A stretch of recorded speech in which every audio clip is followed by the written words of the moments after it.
We're live. Hey, y'all. Howdy, howdy. Hope we're coming in loud and clear, 5x5.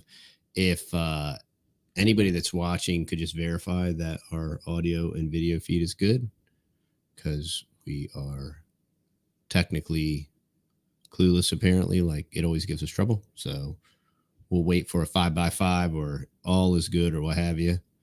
But we wanted to jump on here tonight and been getting a lot of really great personal feedback from people in IRL about these family videos and raising and rearing children and all that stuff. So it's compelling me to do more. Yes. And it's encouraging when you have people that text you in real life and they're like, hey, this has really been great. I'm getting a lot out of it, you know? And so that's really cool, especially people that you haven't talked to in years. So it's kind of neat. Yes. And so that's why we're doing this. And so if somebody could please let me know that our audio is good and that our video is good, and then we'll just get started. It says there's 20 or 30 people on here, and we're streaming on 2 YouTubes, Twitter, and Rumble. Somebody just give us a thumbs up. It sounds there it is. Good. Pete Yay! Says it's good. Thank you, Pete. All right, we'll continue. Yeah, and raising kids is kind of our thing. So we love to share, and I feel like we're kind of getting to that, like we're in, we're kind of getting to be those older folks in the gang, the more experienced. The more experienced, parents Old in the folks. group. Yeah. So we just love being able to share these kinds of things because it's that's the whole point of the experience. I mean, it's why people write books. We need to share. You can either make all the mistakes yourself, or you can seek counsel, and with, not just from anybody, but people that have different attributes that you prefer or like, or different types of goals. Wow, they're kind of doing what I want to do, or their kids function the way that I want my future family to function, and all these different things. So it's just that emulate, model. The most tragic thing that keeps coming back to me is, who do my children model? And this, while it's discouraging that there are few and far between outside of our home that they can model, not exclusively, like there's lots of different people they can model for different attributes, with older gentlemen that are maybe cowboys or have a work ethic, or just have that old school wisdom. There's lots there that they can model. But holistically, someone that they can model, and this is going to speak to this biblical order in the home. The husband's role is to protect, provide, lead. And am I missing anything? I think you got it covered. Lead, protect, and provide. Yes. And that has to be modeled in order to pass that down. And the reason that we have lost it is because it has not been modeled or demonstrated. And what has happened is that previous generation or two ahead of us, they've become very pragmatic because of, and I understand, I mean, I get it, but they become pragmatic because they have different tragedies that happen within their own family or with their own church. And so therefore they have to become very pragmatic. They have to become very kind of ubiquitous and very vanilla because, the family in the second pew, their daughter, she got knocked up when she was 14 and it was an accident and blah, blah, blah. So now I got to sugarcoat and candy coat everything because I don't want to offend them or whatever. Meanwhile, the country is going to hell. and at least Susie isn't offended on the second row or whatever. Right. And it's sad and tragic. It was not that way. And I do know that my generation perceives that older generation that did say, no, this was wrong. Do not do it. If you are doing it, you need to stop. You need to repent. You need to turn around. You need to go the opposite way. You need to not do what you're currently doing, and I always talk about behold and beware, and well, and I think that was really good today when we were in church. One thing that was mentioned was, it's never too late to stop and to squash what you're doing, kill it and repent over it, and repent to your children, tell your children you're sorry, and turn around, do an about face. It's never too late for that. So I just think that was really, really good, because a lot of parents, I hear parents say all the time, they get trapped in like, well, we already made these decisions. We already gave them a cell phone. Well, and we they act already, like they can't change their mind. Yeah. I mean, we've already let them play video games for half the day, all their life. We've already let them listen to rock music. We've already, whatever it is, fill in the blank. We've already let them run around with the neighborhood kids or go to the movies or just run around like little heathens that don't have any oversight, so we can't go back now, but yes, you can. Yeah, you can. I mean, that's the Christian I've life. been smoking crack for 5 years. I can't stop now. I mean, what will I do in my spare time? It's like, no, you can stop. I hope so. I mean, that's the whole point. That's literally the point of life. That's the point of remaining here, is seeing what you can make of it, not how efficiently and effectively you can destroy it. And what is so powerful about your home and your progeny and your family and your heritage is that not only can you invest in that, but it can and will carry forward, and it will multiply 100-fold. We are watching right now. For those of you that are unaware, today is Transformer Awareness Day. When all the Decepticons are Transformers, and it's like, and it's great, and it's a mockery of all things, even remotely sound, moral, and logical, let alone, besides the fact that it's a fist shake in the face of God. That's on purpose. Which, right. And that is the fruit of the culmination of this pragmatism, this general religiosity, this higher theology where we can be all theological and hold this higher opinion of all these different things, but in a practical sense, there's no practical practice where holiness and righteousness is required, right? That will result in a fruitful Christian life, and will be that model for your children to duplicate. And hopefully, we say it all the time. I certainly hope that my children live at a greater Christian level and capacity than my parents were first generation Christians. Faith's parents were not Christian in the remotest, slightest sense. And so we were, technically that first generation, and our children absolutely should. To whom much is given, much shall be required. There is going to be, besides the much that we require of our children, God is going to require that much more.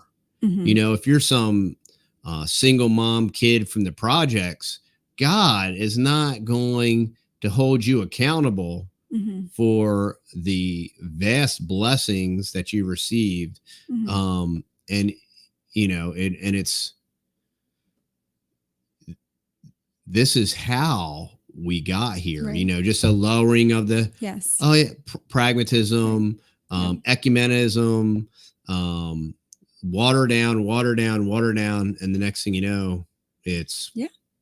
Exactly. oatmeal. And like you said, what we do now in raising our children carries forth. We're going to feel those ramifications, those investments multiple generations out, right? Like I know my dad and my stepmother, they are interacting now with their great grandchildren like on a weekly basis. And Lord willing, that would be us, that someday we would have great grandchildren that we can be involved in their nurturing and raising and just have influence there, if the Lord wills, right?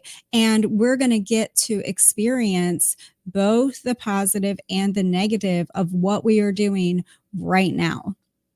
And our parenting, it was always very purposeful. We didn't know it all.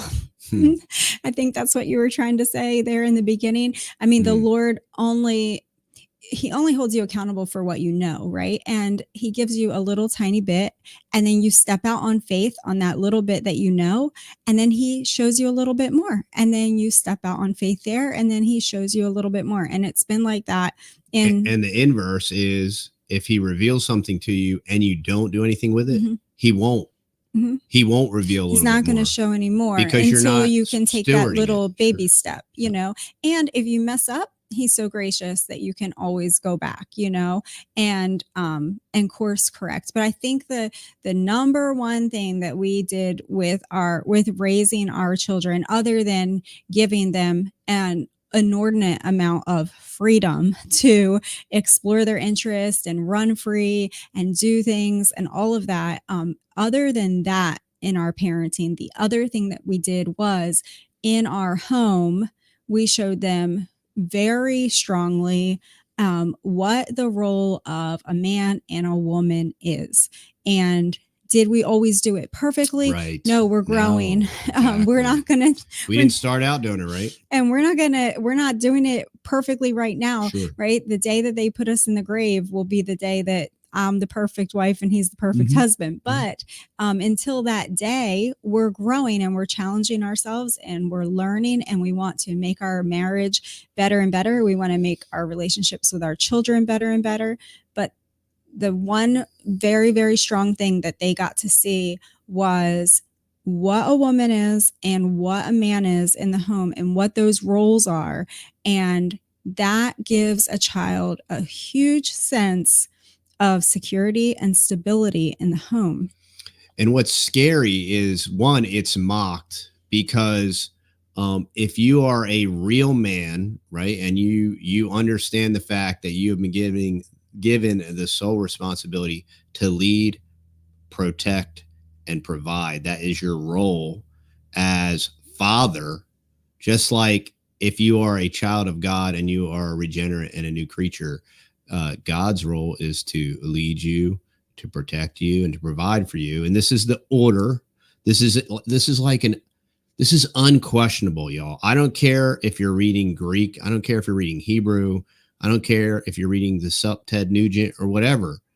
This is the order. It has never changed. It will never change. It does not bend to the culture. It is not relevant to current societal dispositions. It is absolutely as eternal as God himself, because that is the model.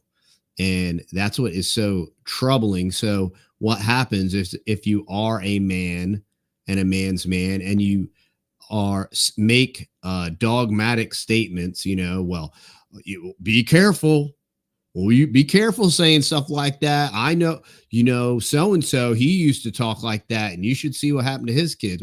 The truth is still the truth. Whatever happened to Joey Bag of Donuts' kids is irrelevant to the truth. And it's so troubling and disturbing and sad to just watch these effeminated men. And that is the fault of the women, right? So the women, a lot rises and falls on the woman and the woman's role. And we don't have to go back very far. We can go back to 1900 through probably 1970, and we can see that families were more stable. Families had a lot more security. Children, They had a lot more buying power. children, It's interesting. yeah, children were raised with a general sense of morality and character, and there are just fundamental rules and laws of nature that God designed, that when a woman is gentle and quiet and meek and submissive and reverences her husband and serves her husband, then that is going to bring out all of the masculine traits in that man to protect and provide. And yes, he's going to nurture too, that wife and those children, but it's this perfect, we were talking about it the other day, of like a lock and a key, right? That they're both very different, right? They're of equal value, right? The lock doesn't work without the key. The key doesn't work without a lock. So equal value, the man and the woman, but totally different function. Totally different functions. Yeah. Yes. Both are absolutely necessary, and one is absolutely worthless without the other.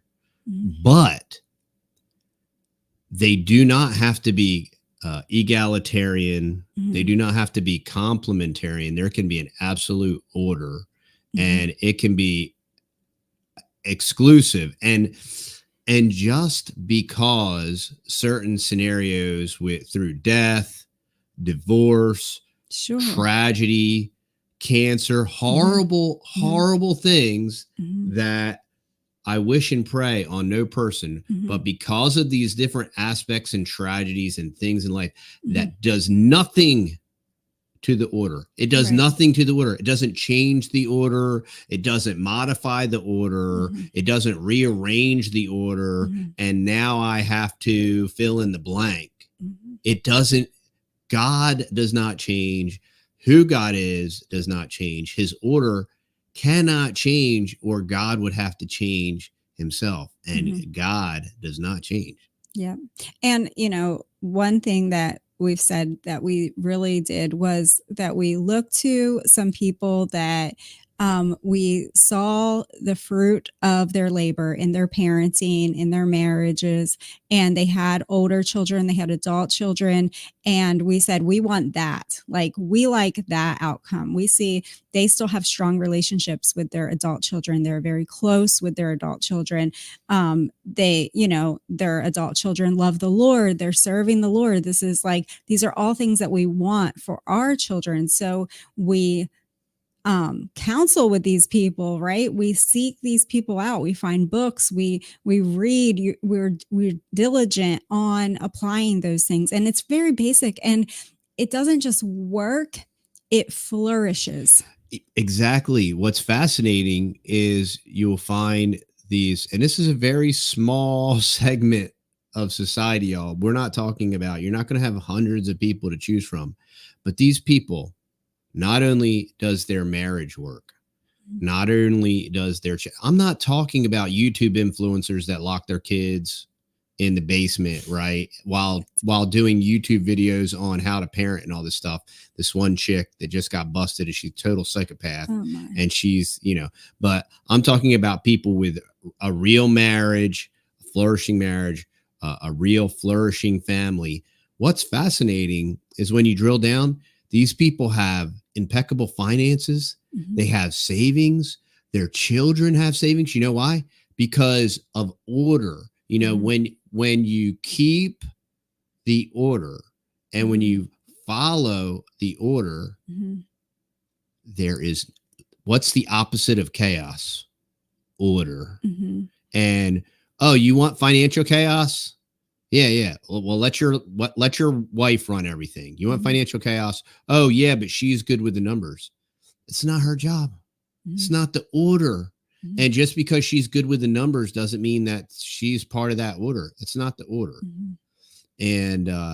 And if you keep doing the finances, you will have lots of opportunity to get good at that job. So you might fail, or you might fall on your face, or make some bad decisions, or miss some bill payments, or whatever, but that's how you will learn to it's not that hard, right? Adulting. So So you being an right, adult. you will learn those Sure. skills. So the same with the wife, right? If I just said, well, I'm just not good at washing laundry, like it's just not, I'm just not any good at it.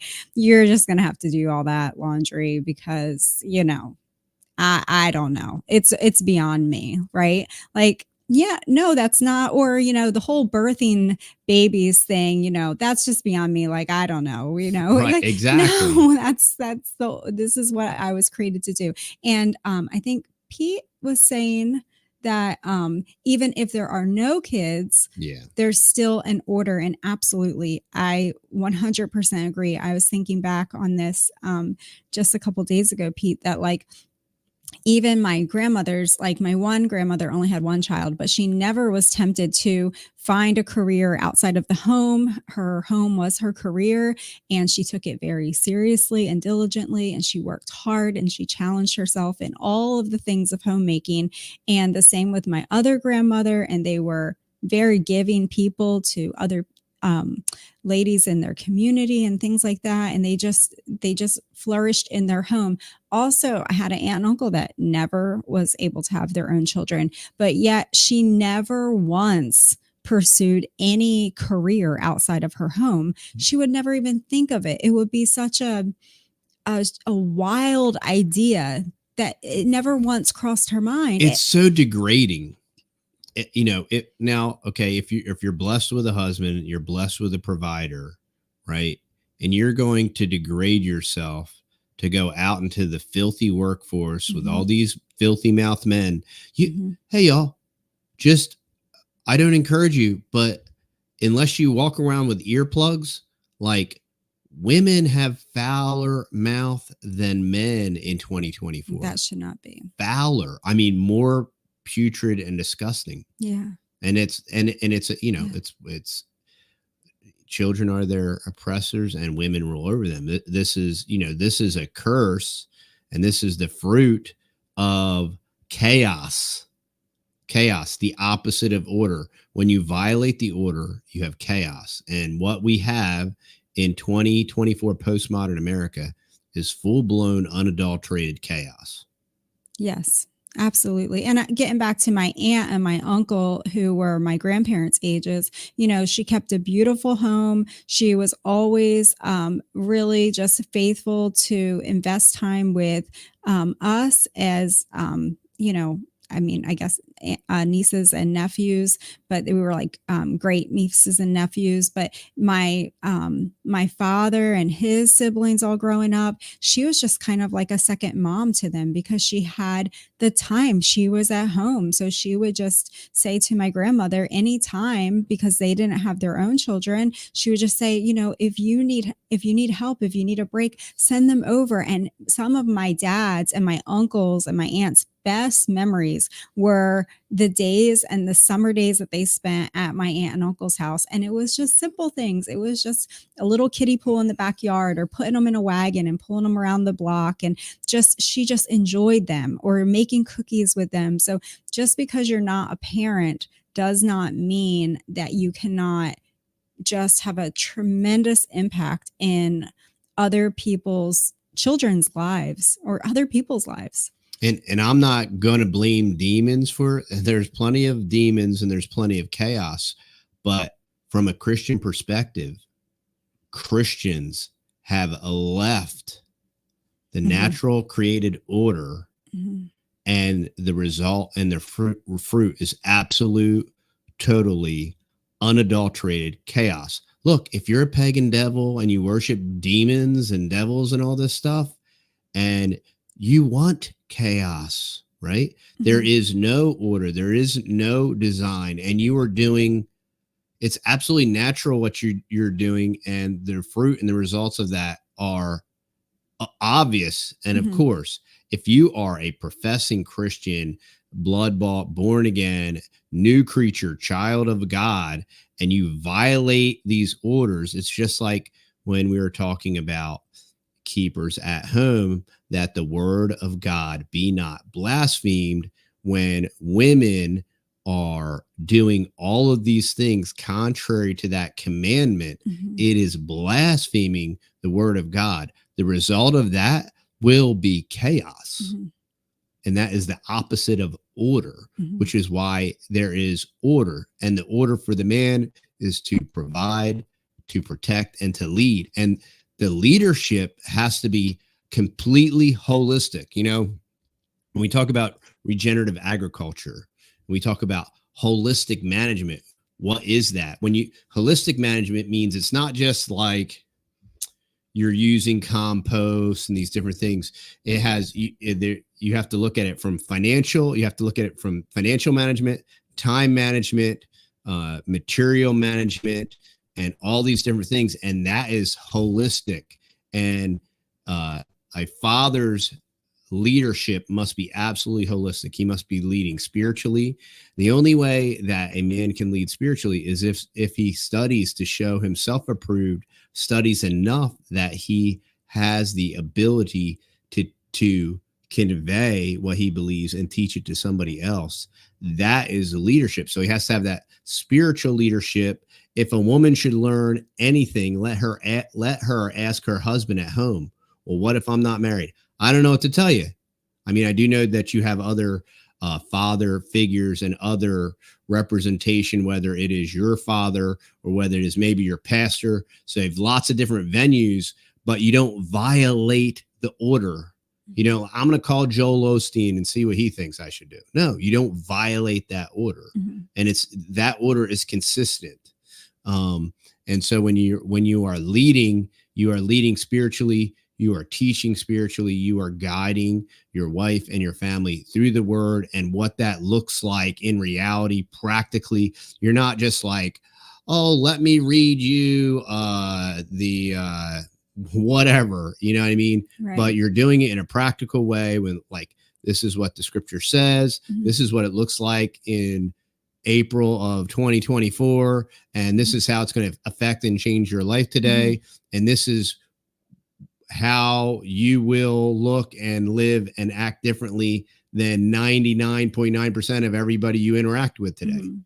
And that's spiritual leadership. And then you're the provider. You need to have the financial leadership, right? Mm-hmm. And you are bringing in the provision, you are providing, and in the order, your wife has her responsibilities, right? Mm-hmm. That the man, I can't do it all. I can't be the spiritual leader, bring in all the money. I can't cook and clean. I can't wash the clothes, iron the clothes, and all these different things. I can't train and teach and raise and rear the children and create the next level of leaders that are going to build a better and a greater society. Mm-hmm. Instead of chaos. Mm-hmm. Right. So if society is chaos, the solution to that chaos is order. Yes.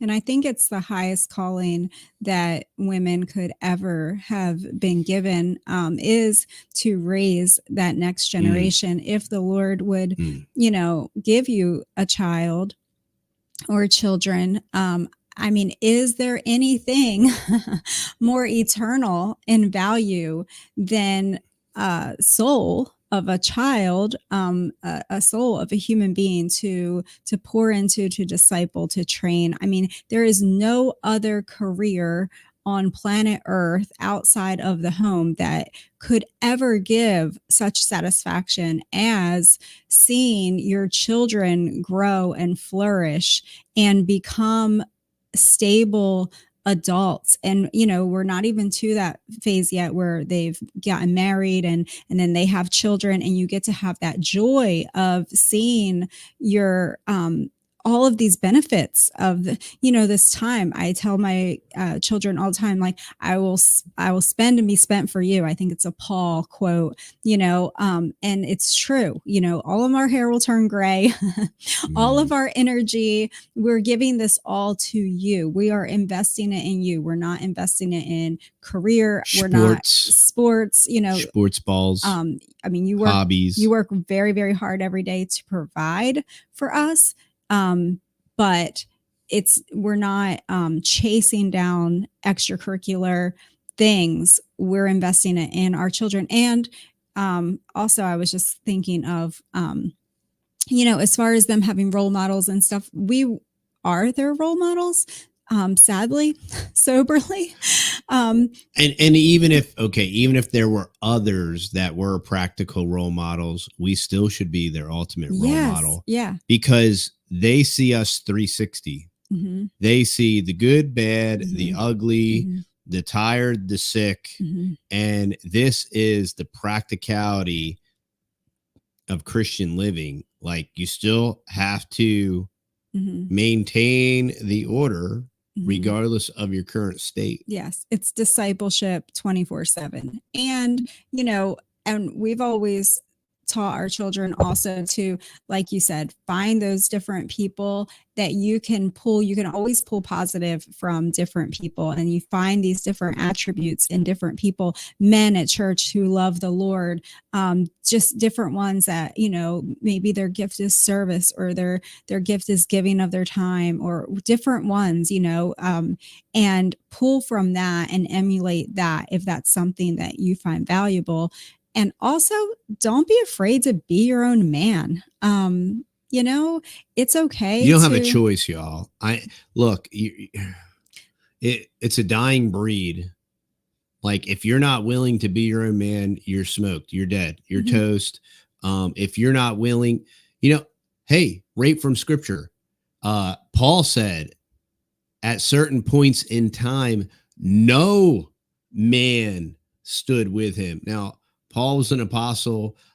He was befriended by the other apostles. He had all these, my little children, he had all these converts. He had planted all these churches. And there in Asia, there were points and times when Paul said, no man stood with me. Mm-hmm. And to be a man, you absolutely have to be willing to stand alone. You will absolutely have to stand alone. Mm-hmm. And this speaks to a point. Somebody asked a random question, which when you do this a lot, these kind of things are, but I do want to make a point here. So, phone account. Thanks, phone account. What kind of church do you attend? Do they recognize these pagan holidays? Now, here's the thing. We don't recognize any pagan holidays. We don't participate in any pagan holidays. We don't do Christmas. We don't do Easter. But here's the thing. There are good, godly men that biblically lead their family in order that celebrate Christmas. Mm-hmm. All right. And a lot of this stuff that is absolutely good. It's good to not celebrate pagan holidays. It's good not to do Christmas. It's good not to do Easter. I don't really have a problem with people that call it Resurrection Sunday. I get the point, whether or not the date's right and it's a pagan date and whatever. Okay. Whatever. But the thing is like, you better be raising your children to be mature enough. A lot of that stuff, you know what a lot of that stuff is? It is this ivory tower of superiority to mm-hmm. sit on and throw rocks at everybody else. Mm-hmm. The other thing it is like, nowhere's good enough for me. So mm-hmm. I don't go to church because nobody's good enough. Mm-hmm. And look, look, the state of our churches, even sound biblical churches, the state is it is sad. It is troubling. It hurts. It's why there's all this crazy heresy everywhere. Mm-hmm. But it's our own fault. We have to pick ourselves up by our own bootstraps. Yes, we rely on the Holy Spirit. Yes, we need God to do his work. Yes, he needs to save us. But then we need to consult back 100 years or 50 years and say, what did it look like when women were women and when men were men and when families had more successful marriages, not just successful in that they didn't end in divorce, but success in that it was a blissful, happy union, that the mother was happy and the father cherished the mother. And there was this beautiful union together, that it wasn't this butting of heads all day long and all week long. Like, what does that look like, and how do we get back to that? And that is going to build strong children, strong churches, and a strong society. That it all falls on us. And it all falls on leadership, and it is the man's responsibility, and it's my responsibility, and from a church standpoint, it is the leadership, and it's the leadership's responsibility. And just like it never goes the way you want it to go. No plan survives first contact, right? I teach my boys that all the time. That's a special ops. That's a military saying. No plan survives first contact. That's absolutely true. If you're in construction, they're like, well, it's construction, right? Mm-hmm. Like, oh, when are you going to be there? When are your guys coming? Well, that's a great question. And if there was a definitive answer to that, I'll give it to you. But all that being said, how can you have all these convictions and they are isolating if you let them be? Correct. Yes, right. Mm-hmm. They're isolating, or what they could be is you could be an influence. You could be that, because what happens is people that develop, or really in a very real way, they're not developing new convictions. They're the old convictions that everybody used to have, mm-hmm. right? And then they got completely lost in this postmodern alphabet soup of everything, and textual criticism, and higher and lower criticism, and the search for the historical Jesus, and the Christian coalition, and mm-hmm. this pagan soup of what's called modern day Christianity. Mm-hmm. It is mind-bogglingly crazy. Mm-hmm. And there's so many voices. There's so many voices. Mm-hmm. Oh, did you read this book? And I'm reading this book with this International Women's Prayer Group from mm-hmm. the whatever, and it's written by this lady and whatever, and that affects all of us, right? Mm-hmm. And then when the order is violated, the man doesn't spiritually lead, and then the woman, hey, somebody's got to do it. I'm not blaming. Sometimes I'm not blaming the woman for leading, because somebody has to do it, right?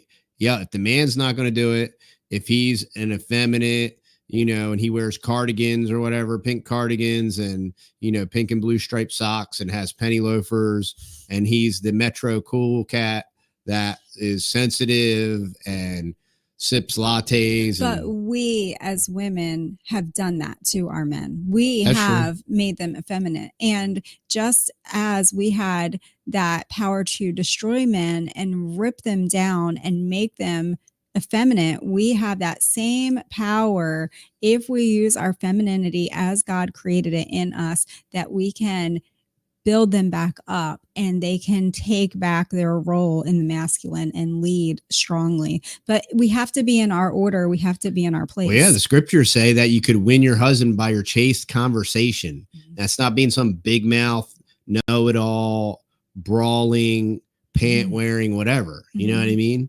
That is this meek and quiet and humble and in order and living out the scriptures in reality. Right. You know what I mean? And it's opposite to the world's culture. So you always used to say, look at the world and see what the masses are doing and do the opposite. And basically that's how we've raised our children. We've raised them to be rugged individualists, to stand on their own 2 feet, to be their own men. Each of them, we're talking about our older 3 now, of course, not the younger 3. Right, but exactly. But each of the older 3, they are very distinctively different. They have different interests, different pursuits, but they the foundation there is that they are all masculine and they all have respect for each other and they all want to glorify the Lord in how they live and what they do. It doesn't make them homophobic either. This is so fascinating, right? So Alistair Begg, who was a very popular kind of reformed pastor, you know, he gives some old lady. Careful, don't get us taken down. No, I won't. No, they better not. They let everybody else talk about this kind of stuff, but I know how they do. You know, he gives some lady, she's got some transformer person in her family and they're getting married, you know, and which see that look, this all goes back to the order, right? God created marriage. Marriage is an institution of God.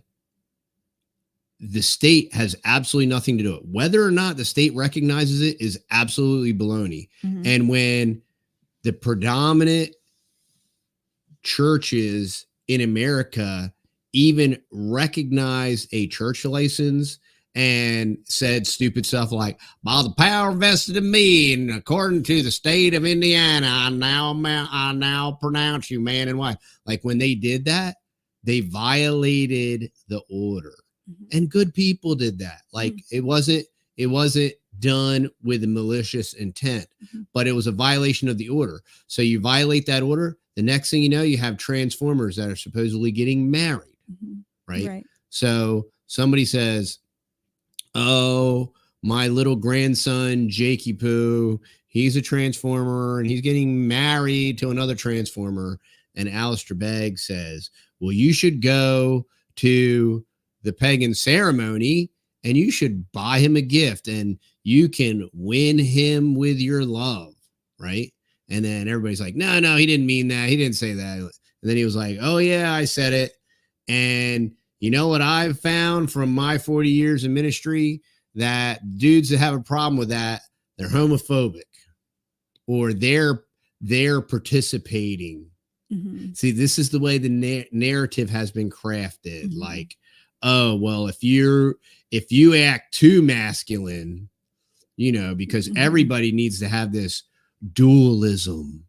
Everybody is this yin and yang. I mean, even God had Fatima and Lilith and the spark. But if you go back, like I said, like 50 years ago, not even, okay, go back to 1960, 1970, and that was not the height or pinnacle of manhood or womanhood. But if you just go back a few years, think back to your grandfather, or maybe it has to be your great grandfather. And generally speaking, men were men and they weren't confused. Yeah. And regardless of complete and total utter atheistic pagans were absolutely men. This is what's fascinating. You know, it wasn't even like this biblical, it was just like, no, men were men, women were women. And there were still Fruit Loops and Sodom and Gomorrah existed way long before whatever. Sure. But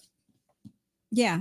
But and they were men in that whole sense, like you're saying, of a man, not just in this like caveman like thing that not is Macho Man Randy Savage. No, but in this holistic sense of a man, that he knows how to honor and cherish and nurture a woman. He knows how to convalesce to like an older lady and be gentle and kind and open a door, and he knows how to protect and provide. He's chivalrous, right? Yeah, you know what? Dwayne, I'll quote Dwayne from he's got like a Cowboy Wrangler YouTube channel. Dry Creek. Is it called Dry Creek Ranch? Something like that. And he's like, he's a cowboy, right? And he's older.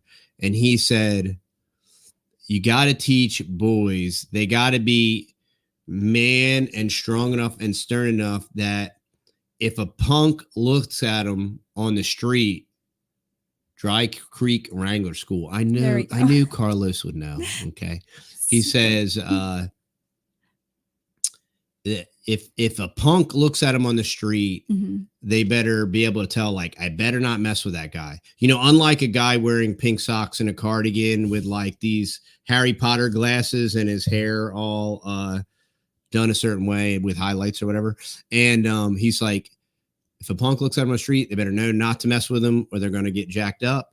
And at the same time, a baby or a toddler should be able to completely unafraid to approach them and pick them up and love on them and hug them and all that stuff. And that's so true. Yeah. And that's really the beauty, I think, of the opportunity to homeschool your children, because, you know, if they have younger siblings, or if you have them in other groups, or they have, you know, cousins, younger cousins, or whatever around, they're going to have opportunity there to teach all of those attributes, you know, to teach like, hey, I know, you know, you're a tough guy and you're busy or you're focused on whatever right now, but, you know, the little ones want to go for a ride, you know, on their bike, or the little ones want to do this. And you see it when you train that into your young men, you see that that softness shine through, where they stopped what they were doing, even though they were hyper focused on a job. They stopped, they slowed down, and you know, they took some time out to go fishing with them, or fix a tangled up fishing rod, or whatever. Play catch, fill in the blank, right? But that's all role modeled again by a father that is balanced, right? He is that true man, right? We're reading A Man of Steel and Velvet. Yeah. A Man of Steel and Velvet right now. The older boys are reading, and it talks a lot about that. You see that demonstrated a lot in like those grandfathers, great grandfathers, just that chivalry that they just had a lot of I don't know, like couth. There's just a lot of like integrity. Yes. Yeah. And backbone and conviction. Yeah. And they were unshakable, implacable, unmovable, rocks of Gibraltar. Mm-hmm. I mean, if there's one thing my dad was unshakable. Mm-hmm. But yet he would like get up every afternoon after we had lunch, and he would serve me a cup of coffee just to be kind, you know? So it was just so, you see both. You see that gentleness, you know, and then you see that man, you know. It's just both aspects are just so important, and you have to have it just right, and you have to be able to have a good father figure to model that, or different maybe men in church, or aunt or uncles or grandfathers, somebody around to model that to your young men. And you also have to have a wife or a mother who is in order, not undermining that, because it's really hard for a man to function and convalesce to us and treat us like that gentle, milder, weaker vessel that we want to be cherished and we want to be loved like, right? I mean, we've dreamed of that since we were little girls, that we're going to marry this man that just, you know, adores and cherishes us. But yet, if we are undermining that with our strong, masculine, you know, ways that the world teaches us, right? And we're emulating that kind of stuff. It's hard for him to, it doesn't balance out. It doesn't come natural. That balance gets all mixed up. Yeah. And that's why I always bang on like professional sports. There's no room for that, because like, if you're going to be the superhero, the provider, and the leader, there's no time, lazy boy time, to sit back and watch, you know, the NFL channel and the red zone and have 5 fantasy football teams and, you know, all this sports ball opiate of the masses garbage that basically you have to shirk all the more grander, more important things in your life. You have to shirk to some extent to even facilitate, even like trying to get your kids involved in these stupid sports with these hectic, stupid, time wasting schedules, and you got to drive all over Kingdom Come and Gunga Din. and it's a complete and total abject waste of time. They learn nothing. Oh, they learn a little hand and eye coordination. Teach them to drive a nail and they'll be able to build a house. Right. And they'll have hand and eye coordination that matters. Right. Teach them to be some monkey gorilla and knock a ball around or throw a ball or whatever. It's and it's by design, and Rome is burning, and it's bred in circuses, and it is absolutely opiate for the masses, and that's why they're called stars.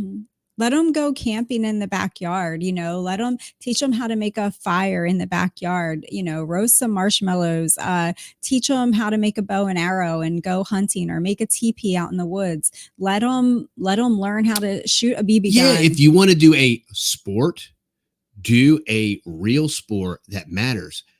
Do shooting. Okay. So that's a practical sport. You develop your marksmanship, and one, you can defend yourself, and two, you can bag a deer or whatever, and you have a practical skill that you can actually use. That's practical and monetizable. Like sports, like sports is just are so dumb and so absolutely expensive.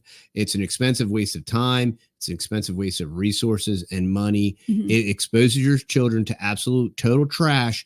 You know what the worst sport was? Hey man, I played all the sports. You know what the absolute most devil possessed, evil, foul mouth sport ever played was? Church basketball. I knew you were going to say.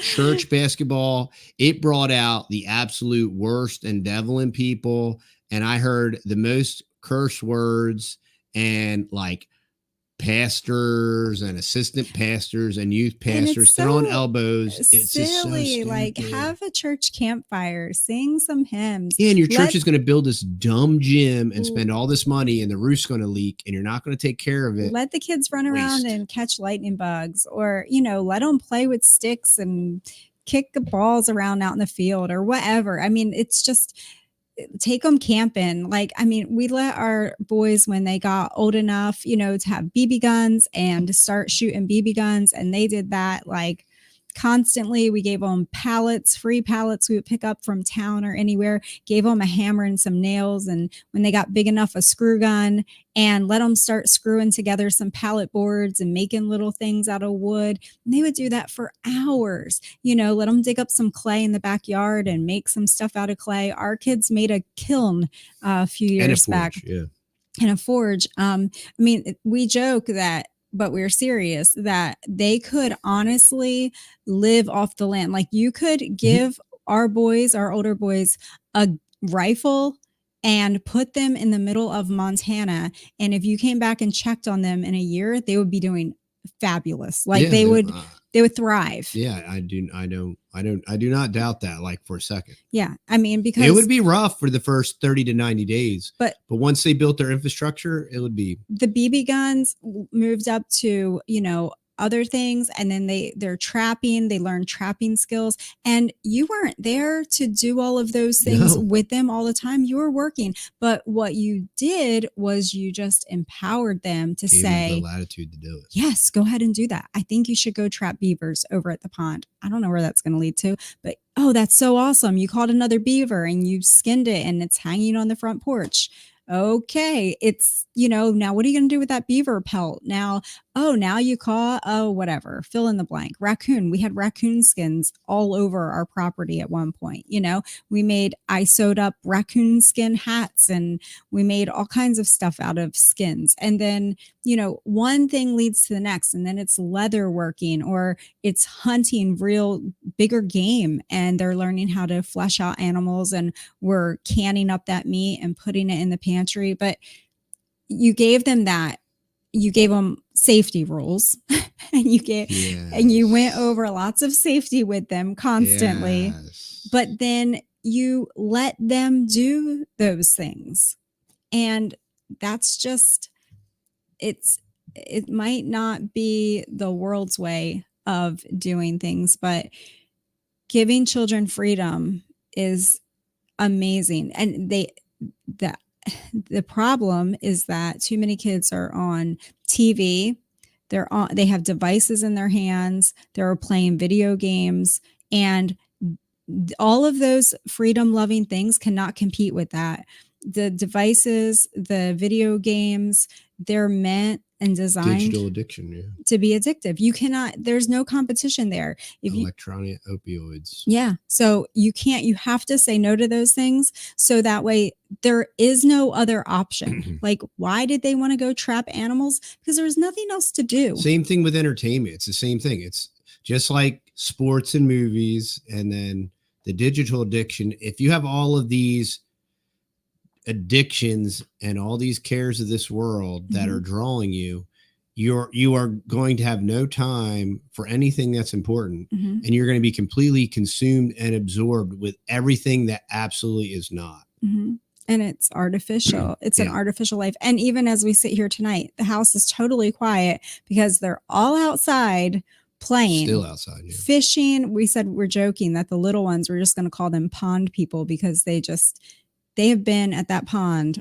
all spring long. Like they live at that pond. They catch turtles and tadpoles, and now there's baby fish. Tadpoles. They ate tadpoles. They fried them up with their eggs the other day. And yeah, that was a life lesson. But anyway, my kids can survive, y'all.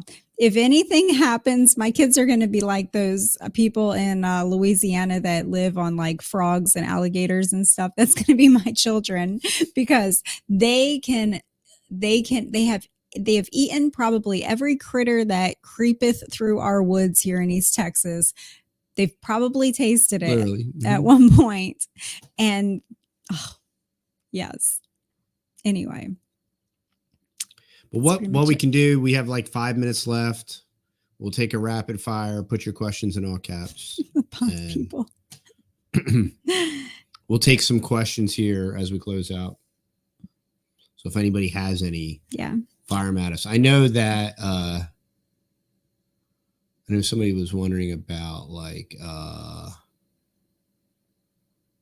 can you give tips on how to not feel so overwhelmed with everything from homeschool, housework, and life? Yeah, absolutely. If you're feeling overwhelmed, now there's moments of overwhelm, but if you're feeling overwhelmed, you need to reduce and simplify your things back to like the bare bone essentials.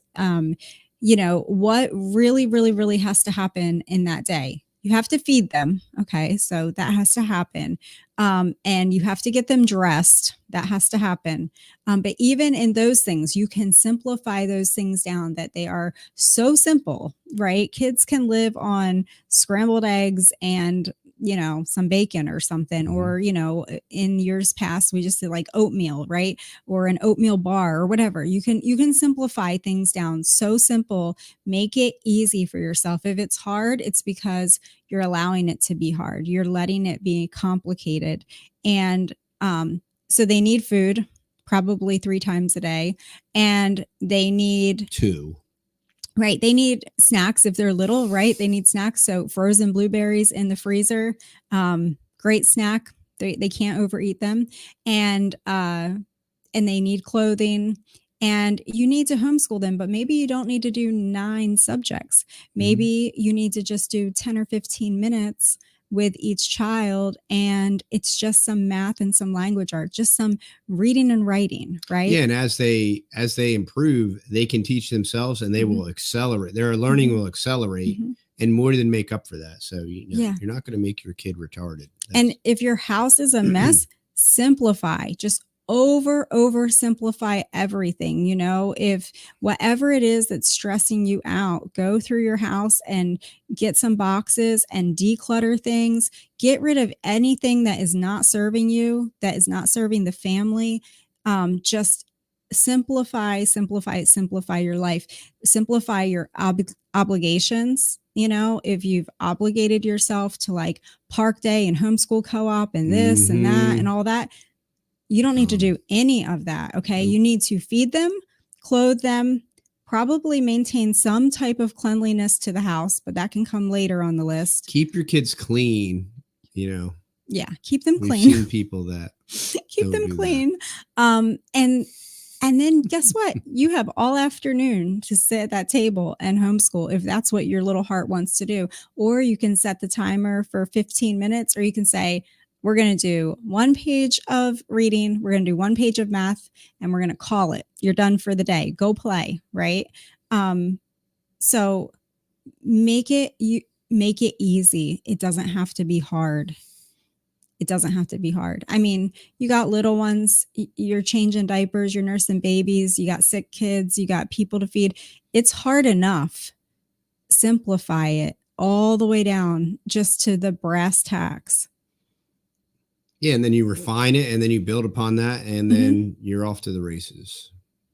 And with that, y'all, we're going to bid you adieu because it is that time. And as always, we've had a blast. It's been lots of fun. And we hope that this has been a help and a blessing to all of our friends out there. And we hope you all have a great day. Thanks for hanging out. We'll see y'all on the next video. Bye. Bye.